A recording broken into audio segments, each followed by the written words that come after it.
ಒಳ್ಳೆಯದನ್ನು 4 ಜನದ ಎದುರುಗಡೆ ಹೇಳಬೇಕು, ತಿದ್ಕೊಳ್ಳುವಂಥ ವಿಚಾರವನ್ನು ಗೌಪ್ಯವಾಗಿ ಹೇಳಬೇಕು ಅನ್ನೋದು. ತೇಜಸ್ವಿಗೆ ಮದುವೆ ಫಿಕ್ಸ್ ಆಯ್ತಂತೆ. ಸರಿ, ಭಟ್ರು ಪಕ್ಕದಲ್ಲಿ ನನಗೆ ಕೇಳಿದ್ರು, ಕಂಗ್ರ್ಯಾಚುಲೇಷನ್ಸ್ ಅಪ್ಪ, ಹೌದಾ, ಏನು ಸಮಾಚಾರ ಅಂತ.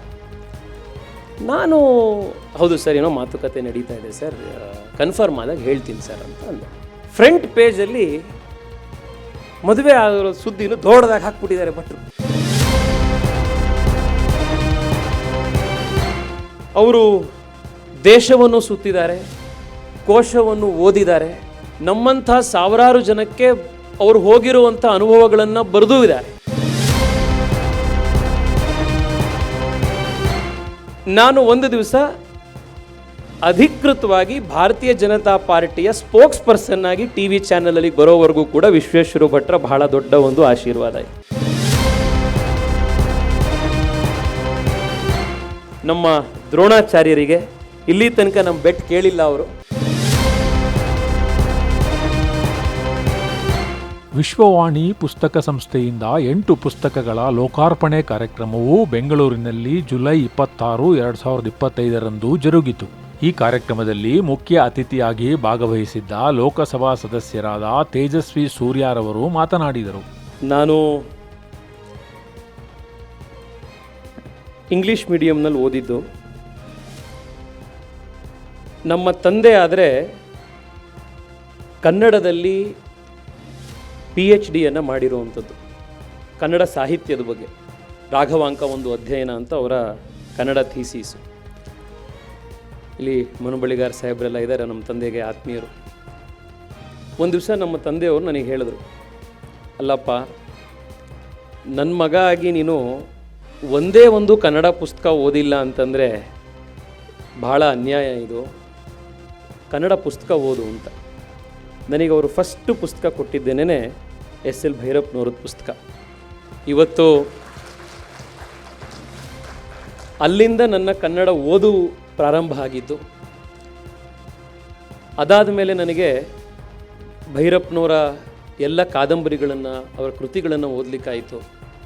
ಪತ್ರಿಕೆಯನ್ನು, ನಾನು ಕನ್ನಡ ಪತ್ರಿಕೆಯನ್ನು ಓದಿದ್ದೇನೆ ನಾನು ವಿಶ್ವೇಶ್ವರ ಭಟ್ರಿಂದಾಗಿ, ಪ್ರತಾಪ್ ಸಿಂಹ ಅವರಿಂದಾಗಿ. ಇದು ನಾನು ಇವತ್ತು ಯಾಕೆ ಹೇಳ್ತಾ ಇದ್ದೀನಿ ಅಂತಂದರೆ, ನಂತರ ನನ್ನ ತಲೆಮಾರಿನ ತುಂಬ ಜನ ಇದ್ದಾರೆ, ಇಂಗ್ಲೀಷ್ ಮೀಡಿಯಂನ ವಿಕ್ಟಿಮ್ಸು. ಕನ್ನಡದ ಬ್ಯೂಟಿ ಬಹುಶಃ ನಮ್ಮ ತಂದೆ ನನಗೆ ಆ ಒಂದು ತಾಕೀತು ಮಾಡಿ ಬಲವಂತ ಮಾಡಿದ್ದಿದ್ರೆ ಬಹುಶಃ ನಾನು ಅದನ್ನು ಸಾಹಸ ಮಾಡ್ತಾನೆ ಇರಲಿಲ್ವ. I would have lost on this beauty. ಆದರೆ ಆ ಪತ್ರಿಕೆಯನ್ನು ಓದಿಸ್ಕೊಂಡು ಹೋಗಿದ್ದು, ಆ ಒಂದು ನನ್ನಂಥ ಎಷ್ಟೋ ಜನಕ್ಕೆ ಫಸ್ಟ್ ಟೈಮ್ ರೀಡರ್ಸನ್ನು ತಯಾರು ಮಾಡಿದ್ದು ವಿಶ್ವೇಶ್ವರ ಭಟ್ರು. ಭಾಳಷ್ಟು ಜನ ಇಲ್ಲಿ ನಮ್ಮನ್ನು ಬರವಣಿಗೆಕಾರರನ್ನಾಗಿ ಮಾಡಿದ್ರು ವಿಶ್ವೇಶ್ವರ ಭಟ್ರು ಅಂತ ಹೇಳಿದವರಿದ್ರು, ನಮ್ಮನ್ನು ರೈಟರ್ಸ್ ಆಗಿ ಮಾಡಿದ್ರು ಅಂತ. ರೈಟರ್ಸ್ ಆಗಿ ಮಾಡೋದ್ರ ಜೊತೆಗೆ ನನ್ನಂಥ ಎಷ್ಟೋ ಸಾವಿರಾರು ಜನನ ಫಸ್ಟ್ ಟೈಮ್ ರೀಡರ್ಸ್ ಆಗಿ ಮಾಡಿದ್ದು ಕೂಡ ವಿಶ್ವೇಶ್ವರ ಭಟ್ರ ಖ್ಯಾತಿ. ನನಗೆ ಇಲ್ಲಿ ಶೋಭಾ ಮೇಡಮ್ ಅವರು, ರೂಪಾ ಗುರುರಾಜ್ ಅವರು, ಕಿರಣ್ ಅವರು, ಭಾಳಷ್ಟು ಜನ ಇಲ್ಲಿ ಮಾತನಾಡಿದವರು ನೇರವಾಗಿ ವಿಶ್ವೇಶ್ವರ ಭಟ್ರ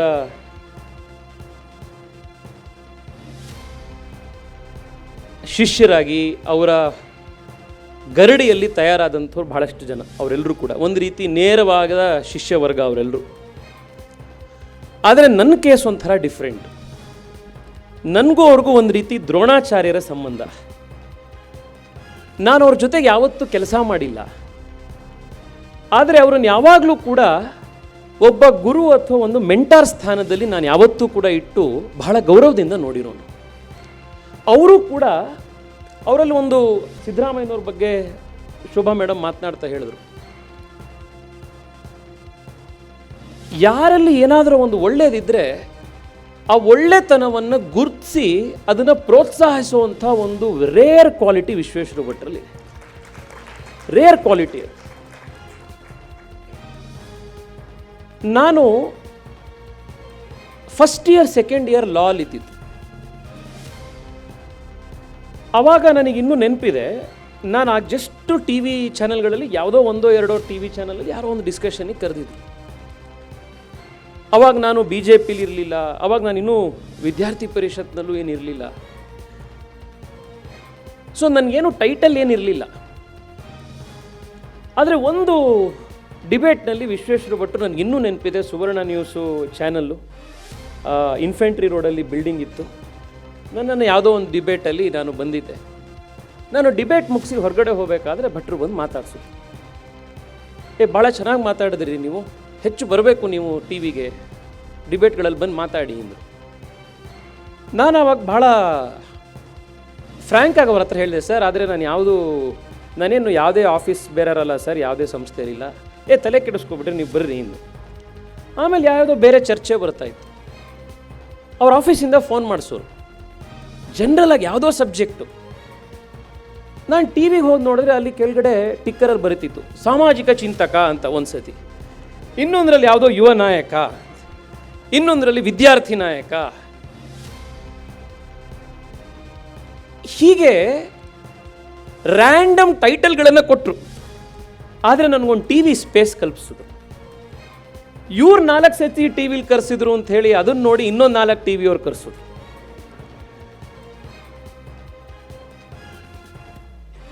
ಅದಾದ ಮೇಲೆ ನಾನು ಒಂದು ದಿವಸ ಅಧಿಕೃತವಾಗಿ ಭಾರತೀಯ ಜನತಾ ಪಾರ್ಟಿಯ ಸ್ಪೋಕ್ಸ್ ಪರ್ಸನ್ ಆಗಿ ಟಿ ವಿ ಚಾನಲಲ್ಲಿ ಬರೋವರೆಗೂ ಕೂಡ ವಿಶ್ವೇಶ್ವರ ಭಟ್ರ ಬಹಳ ದೊಡ್ಡ ಒಂದು ಆಶೀರ್ವಾದ ಇತ್ತು. ಟ್ಯಾಲೆಂಟ್ ಹಂಟಿಂಗ್ ಯಾವ ಥರ ಅವ್ರು ಮಾಡ್ತಾರೆ ಅನ್ನೋದಕ್ಕಿರುವಂಥ ಒಂದು ಭಾಳ ಇಂಟ್ರೆಸ್ಟಿಂಗ್ ಎಕ್ಸಾಂಪಲ್. ನಾನು ಬೆನಿಫಿಷರಿ. ನನಗಿನ್ನೂ ನೆನಪಿದೆ, ಒಂದು ದಿವಸ ಕರೆದು ಅವರಿಗೆ ಭಾಳಷ್ಟು ಜನನ ರೈಟರ್ಸ್ ಮಾಡೋವಂಥದ್ದು ಅವ್ರಿಗೊಂದೇನೋ ಒಂದು ಗೀಳು, ಎಲ್ಲರೂ ಕೆಲವು ಬರ್ಸೋಣ ಅಂತ. ಬೀತೋವನ್ ಒಂದು ಕಡೆ ಹೇಳಿದ್ದಂತೆ, every one is a singer ಅಂತ. ಆ ಥರ ಬಹುಶಃ ಭಟ್ರು he believes every one is a writer. ಯಾಕೆಂದ್ರೆ ಎಲ್ಲರಲ್ಲೂ ಒಂದು ಕಥೆ ಹೇಳೋವಂಥದ್ದಿದೆ, ಪ್ರತಿಯೊಬ್ಬರಲ್ಲೂ ಏನೋ ಒಂದು ಹೇಳೋವಂಥದ್ದು ಇರುತ್ತೆ. ಬಹುಶಃ ನಾವು ಬರ್ದಿರಲ್ಲ ಅಷ್ಟೇ. ಒಂದು ದಿವಸ ಭಟ್ರು ನನಗೆ ಬರೀ ಅಂತಂದರು. ಆವಾಗ ಪ್ರತಾಪ್ ಸಿಂಹ ಅವರು ಎಡಿಟ್ ಪೇಜ್ ಇನ್ಚಾರ್ಜ್. ನಾನೊಂದು ಆರ್ಟಿಕಲ್ ಬರೀಬೇಕು ಅಂತ ಹೇಳಿ ಬರೆದೆ.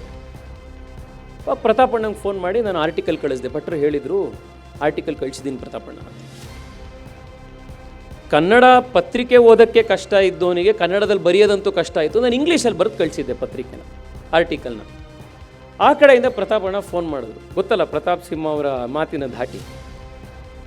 ನೀನೇನು ಸ್ವಪನ್ ದಾಸ್ ಗುಪ್ತಾನೇನೋ ಮರಯ, ಇಂಗ್ಲೀಷಲ್ಲಿ ಕರೆಯೋಕೆ ಬರೆದು ಆರ್ಟಿಕಲ್ ಕಳಿಸಿದ್ರೆ ನಾನು ಟ್ರಾನ್ಸ್ಲೇಟ್ ಮಾಡ್ಕೊಂಡು ಕನ್ನಡದಲ್ಲಿ ಬರ್ಕೊಳ್ಳೋಕ್ಕೆ,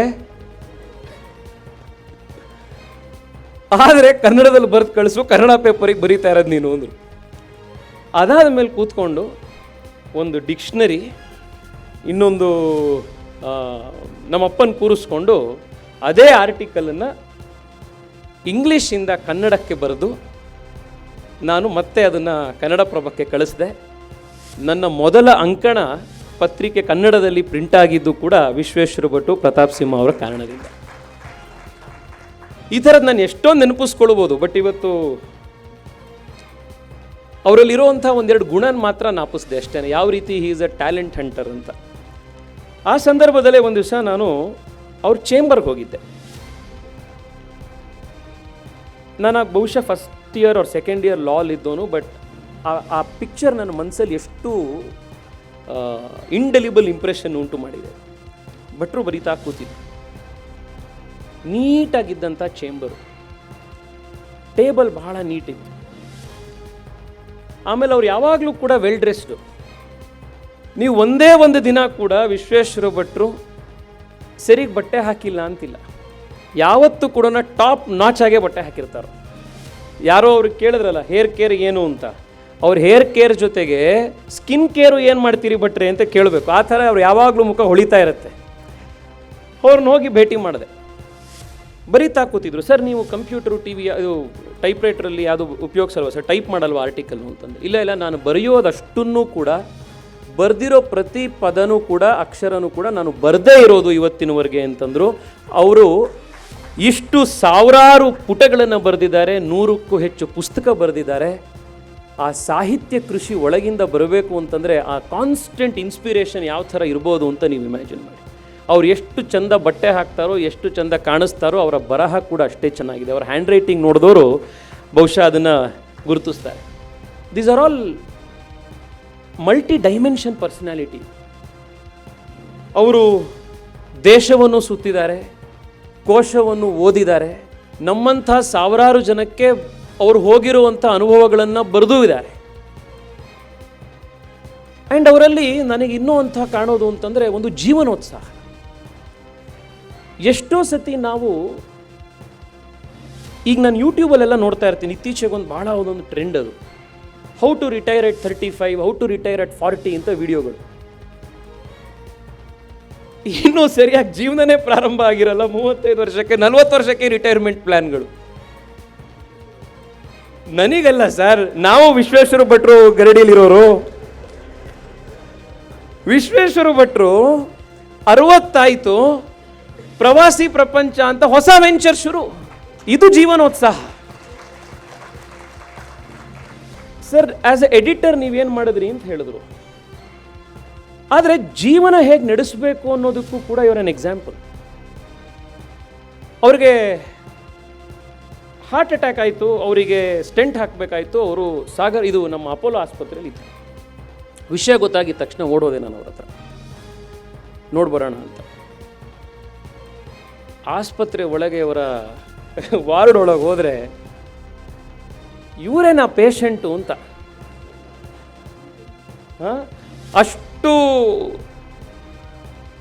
ಕಳ್ಕಳಿಯಾಗಿ, ಅಷ್ಟು ನೀಟಾಗಿ ಕೂತ್ಕೊಂಡು ಮಾತಾಡಿ, ಅವತ್ತು ಅದೇ ಥರ ಇನ್ನು 3 ದಿವಸ 4 ದಿವಸ ಆಸ್ಪತ್ರೆಯಲ್ಲಿ ಅಡ್ಮಿಟ್ ಆಗಿದ್ರು ಕೂಡ ಕ್ಲೀನ್ ಶೇವ್ ಮಾಡಿ ಫ್ರೆಶ್ ಆಗಿ ಕೂತಿದ್ರು. ನಾನು ಅವ್ರನ್ನ ನೋಡಿ, ಬಿಟ್ರೆ ಇದು ನಾನು ಸುಳ್ಳು ಸುದ್ದಿ ಅನ್ಸತ್ತೆ, ಇದು ಯಾವುದೋ ಫೇಕ್ ನ್ಯೂಸು, ಯಾವುದೋ ಪ್ರ್ಯಾಂಕಿಂಗ್ ಮಾಡ್ತಾ ಇರ್ಬೋದಾ ನೀವು ಅಂತ. ಅಂದರೆ ಜೀವನ ಹೇಗೆ ನಡೆಸಬೇಕು ಅನ್ನೋದನ್ನು ಅವರಿಂದ ನಾವು ಇದನ್ನೆಲ್ಲ ಕಲಿಯೋವಂಥದ್ದು. ಅದರಲ್ಲೂ ನಮ್ಮ ಥರ ಯಂಗ್ಸ್ಟರ್ಸು ಭಾಳಷ್ಟು ಜನ. ಅವರಲ್ಲಿ ನನಗೆ ಇನ್ನೊಂದು ಭಾಳ ಕ್ವಾಲಿಟಿ ಇಷ್ಟ ಅಂತಂದರೆ, ಶೋಭಾ ಅವರದ್ರ ಬಗ್ಗೆ ಮಾತನಾಡ್ರು, ಟೀಮ್ ಹೇಗೆ ಕಟ್ತಾರೆ ಏನು ಅಂತ. ನನಗೆ ಎಷ್ಟೋ ಸತಿ ಅನುಭವಕ್ಕೆ ಬಂದಿದೆ ಇದು.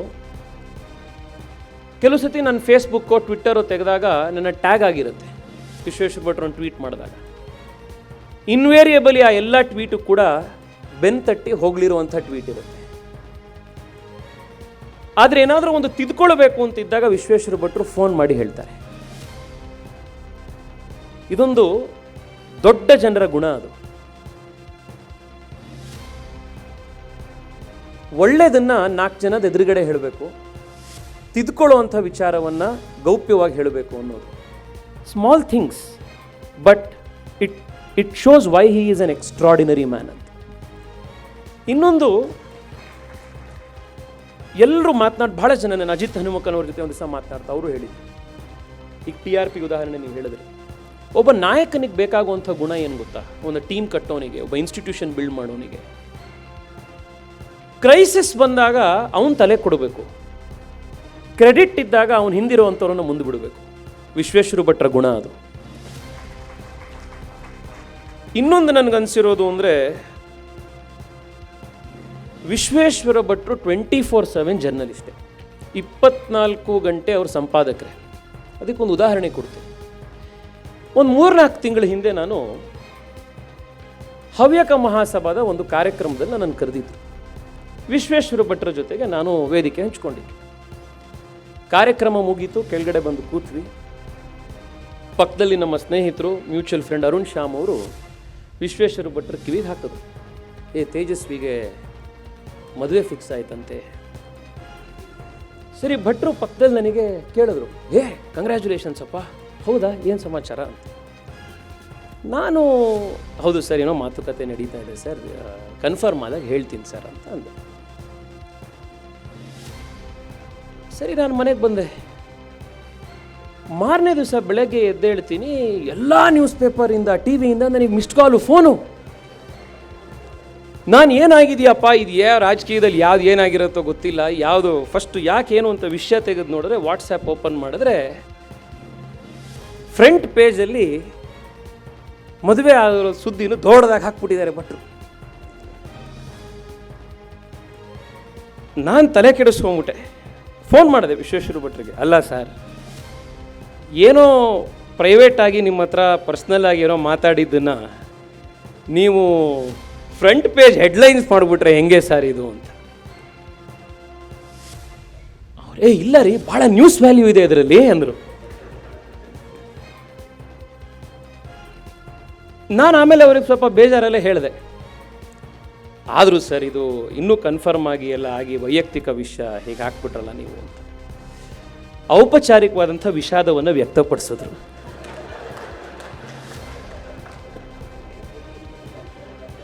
ಅದಾದ 1 ಗಂಟೆ ಒಳಗಡೆ ವಿಶ್ವವಾಣಿ ಡಿಜಿಟಲ್ ಚಾನೆಲ್ನಲ್ಲಿ ವಿಶೇಷ ಇನ್ನೊಂದು ನ್ಯೂಸನ್ನು ಹಾಕ್ಸಿದ್ರು. ಅವತ್ತು ಕಲಿತೆ, ವಿಶ್ವೇಶ್ವರ ಭಟ್ರ ಹತ್ರ nothing is of the record. ಎಲ್ಲವೂ ಕೂಡ ಈಸ್ ಅ 24/7 ಜರ್ನಲಿಸ್ಟ್, 24/7 ಸಂಪಾದಕ ಅಂತ. ವಿಶ್ವೇಶ್ವರ ಭಟ್ರು ನನ್ನಂಥ ಎಷ್ಟೋ ಜನ ಯುವಕರಿಗೆ, ಅದು ರಾಜಕಾರಣ ಕ್ಷೇತ್ರದಲ್ಲಿರ್ಬೋದು, ಪತ್ರಿಕೋದ್ಯಮದಲ್ಲಿರ್ಬೋದು, ನಮ್ಮಂಥವರಿಗೆ ಪ್ರೇರಣೆ ಕೊಟ್ಟಿರುವಂಥ ಜೀವನ ನಡೆಸಿದ್ದಾರೆ. ನನಗೆ ಎಷ್ಟೋ ಸತಿ ಅನಿಸುತ್ತೆ, ಈಗ ನಾವೊಂದು ಡೆಲಿಗೇಷನಲ್ಲಿದ್ದೆ, 17-18 ದಿವಸ 6-7 ದೇಶ ಪ್ರವಾಸ, ಟೈಮ್ ಝೋನ್ಗಳು ಚೇಂಜ್ ಆಗ್ತಾಯಿತ್ತು, ಊಟ ಚೇಂಜ್ ಆಗ್ತಾಯಿತ್ತು. ಇದ್ರ ಮಧ್ಯದಲ್ಲಿ ಆ ಮೀಟಿಂಗ್ಗಳು ಅಟೆಂಡ್ ಮಾಡಿ ಆ ಮೀಟಿಂಗಿಗೆ ಪ್ರಿಪೇರ್ ಆಗಿ ಹೋಗೋದೇ ಬಹಳ ಕಷ್ಟ. ಆದರೆ ವಿಶ್ವೇಶ್ವರ ಭಟ್ರನ್ನ ನಾವು ಅಪ್ರಿಷಿಯೇಟ್ ಮಾಡಬೇಕಾಗಿರೋದು ಏನು ಅಂದರೆ, ನಾವು ಇಲ್ಲಿಂದ ಮಂಗಳೂರಿಗೋ ಕೋಲಾರಕ್ಕೋ ಬೆಳಗ್ಗೆ ಹೋಗಿ ವಾಪಸ್ ಸಾಯಂಕಾಲಕ್ಕೆ ಬಂದರೆ ಅಯ್ಯೋ ಸಾಕಪ್ಪ ಸುಸ್ತು ಅನ್ಸುತ್ತೆ. ಅವರಿಷ್ಟು ಟ್ರಾವೆಲ್ ಮಾಡೋದ್ರ ಜೊತೆಗೆ ಅಲ್ಲಿನ ಬೇರೆ ಬೇರೆ ಇಂಟ್ರೆಸ್ಟಿಂಗ್ ವಿಷಯಗಳನ್ನು ಸಾವಿರಾರು ಪುಟ ಬರೀತಾರಲ್ಲ, it is such an extraordinary quality. ಅದನ್ನು ಇಮ್ಯಾಜಿನ್ ಮಾಡಿ ನೀವು. ಈಗ ಇಲ್ಲಿರೋರು ನಾವೆಲ್ಲರೂ ಕೂಡ ಟ್ರಾವೆಲ್ ಮಾಡಿದ್ದೀವಿ, ಇಲ್ಲಿರೋ ಪ್ರತಿಯೊಬ್ಬರೂ ಒಂದಲ್ಲ ಒಂದು ಪ್ರವಾಸಕ್ಕೆ ಹೋಗಿದ್ದೀವಿ. ಆದರೆ ನಾವು ಯಾರೂ ಕೂಡ ಆ ಪ್ರವಾಸದಿಂದ ಬಂದು ಆ ಹೊಸತನದಲ್ಲಿ ಕೂತ್ಕೊಂಡು ಯಾರೂ ಬರೆದಿಲ್ಲ, ಅದನ್ನು ಡಾಕ್ಯುಮೆಂಟ್ ಮಾಡಿಲ್ಲ. ಆಮೇಲೆ ಅವ್ರ ಪ್ರವಾಸದ ಕಥೆಗಳನ್ನು ನೀವು ನೋಡಿ, ನಾವು ಟೂರಿಸ್ಟಾಗಿ ಹೋಗಿ ಬಂದಿರ್ತೀವಿ, ಅವರೊಬ್ಬ ಅಬ್ಸರ್ವರ್ ಆಗಿ ಹೋಗಿ ಬಂದಿರ್ತಾರೆ. ಎಷ್ಟೋ ಚಿಕ್ಕ ಚಿಕ್ಕ ಕಥೆಗಳು ನಮಗೆ ಕಣ್ಣಿಗೆ ಕಾಣಿಸಿರಲ್ಲ, ಅಂಥದ್ರಲ್ಲಿರೋ ಸ್ವಾರಸ್ಯವನ್ನು ಹುಡುಕ್ತಾರೆ. ಸದಾ ಕ್ಯೂರಿಯಾಸಿಟಿಯಿಂದ ಜೀವನ ಮಾಡಿದ್ರೆ ಜೀವನ ಎಷ್ಟು ಚೆನ್ನಾಗಿರುತ್ತೆ ಅನ್ನೋದಕ್ಕೆ ಒಂದು ಜೀವಂತ ಉದಾಹರಣೆಯಾಗಿ ವಿಶ್ವೇಶ್ವರ ಭಟ್ರು ನಮ್ಮ ಮಧ್ಯದಲ್ಲಿದ್ದಾರೆ. ನಾನಿವತ್ತು ಅವ್ರಿಗೆ ಧನ್ಯವಾದ ಹೇಳಲಿಕ್ಕಷ್ಟೇ ಬಂದಿದ್ದು. ಆದರೆ ಇವತ್ತು ನನಗೆ ಇನ್ನೊಂದು ಭಾಳ ಖುಷಿಯಾಗಿದ್ದೇನು ಅಂತಂದರೆ, ವೇದಿಕೆ ಮೇಲೆ ನೀವು ಎಷ್ಟು ಇಂಟ್ರೆಸ್ಟಿಂಗ್ ಆಗಿರುವಂಥ ವ್ಯಕ್ತಿಗಳನ್ನು ಇಲ್ಲಿ ಸೇರಿಸಿದಿರೋ, ಅಷ್ಟೇ ಅದ್ಭುತವಾಗಿರುವಂಥ ಒಂದು ಶ್ರೋತೃ ವರ್ಗ ಇವತ್ತು ಈ ಕಾರ್ಯಕ್ರಮದಲ್ಲಿ ಬಂದಿದೆ. ಇವತ್ತು ಕಾರ್ಯಕ್ರಮಗಳಿಗೆ ಹೋದರೆ ಒಂದು ಇಂಟೆಲಿಜೆಂಟ್ ಆಡಿಯನ್ಸ್ ಸಿಗುವಂಥದ್ದೇ ಬಹಳ ಕಷ್ಟ ಆಗ್ಬಿಟ್ಟಿದೆ. ಅದರಲ್ಲೂ ಬರವಣಿಗೆ ಇದನ್ನೆಲ್ಲ ಓದೋವಂಥದ್ದು ಒಂಥರ ಎಂಡೇಂಜರ್ಡ್ ಸ್ಪೀಶೀಸ್ ಆಗಿಬಿಟ್ಟಿದೆ ಇವತ್ತು. ಆದರೆ ಇವತ್ತು ಅದರ ಮಧ್ಯದಲ್ಲಿ ಇಂಥ ಒಳ್ಳೆ ಶ್ರೋತೃ ವರ್ಗವನ್ನು ಗಳಿಸಿ, ಇಂಥ ದೊಡ್ಡ ಅಭಿಮಾನಿ ವರ್ಗವನ್ನು ಗಳಿಸಿ 60ರ ಸಂವತ್ಸರಕ್ಕೆ ವಿಶ್ವೇಶ್ವರ ಭಟ್ರು ಕಾಲಿಟ್ಟಿದ್ದಾರೆ. ಅವರು ಪುಸ್ತಕಗಳು 200 ಆಗಲಿ, ಅವರು 100 ವರ್ಷ ನಮ್ಮ ಮಧ್ಯದಲ್ಲಿ ಇದ್ದು ಜೀವನ ಹೇಗೆ ನಡೆಸಬೇಕು ಅನ್ನೋದಕ್ಕೆ, ಜೀವನೋತ್ಸಾಹಕ್ಕೆ ನಮ್ಮ ಮಧ್ಯದಲ್ಲಿ ಇದೇ ರೀತಿಯ ಪ್ರೇರಣೆಯಾಗಿರಲಿ ಅಂತ ಹೇಳಿ ನಾನು ಆಶಯವನ್ನು ವ್ಯಕ್ತಪಡಿಸ್ತಾ ಇದ್ದೀನಿ. ಮತ್ತೊಮ್ಮೆ ನಮ್ಮ ದ್ರೋಣಾಚಾರ್ಯರಿಗೆ, ಇಲ್ಲಿ ತನಕ ನಮ್ಮ ಬೆಟ್ ಕೇಳಿಲ್ಲ ಅವರು, ಎಂದೂ ಹಿಂದೆ ಇದ್ದು ಶಕ್ತಿಯಾಗಿ ಆಶೀರ್ವಾದ ಮಾಡಿರುವಂಥ ನಮ್ಮ ಗುರುಗಳಿಗೆ ನನ್ನ ನಮಸ್ಕಾರಗಳು, ಅಭಿನಂದನೆಗಳು.